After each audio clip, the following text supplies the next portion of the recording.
Hello guys! For today's video, magluluto po tayo ng adobong pusit. Ang mga ingredients ay 1 kilo ng sliced pusit, 1/4 cup ng soy sauce, 1/4 cup ng vinegar, pepper to taste, 1/2 cup ng water, 2 red tomatoes cut into cubes, onion cut into cubes, garlic cut into cubes.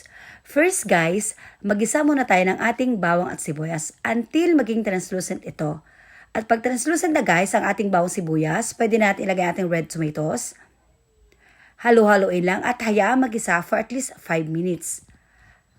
After 5 minutes ng pagigisa sa ating sibuyas, bawang at red tomatoes, pwede na natin ilagay ang ating sliced pusit. At hayaan lang magisa.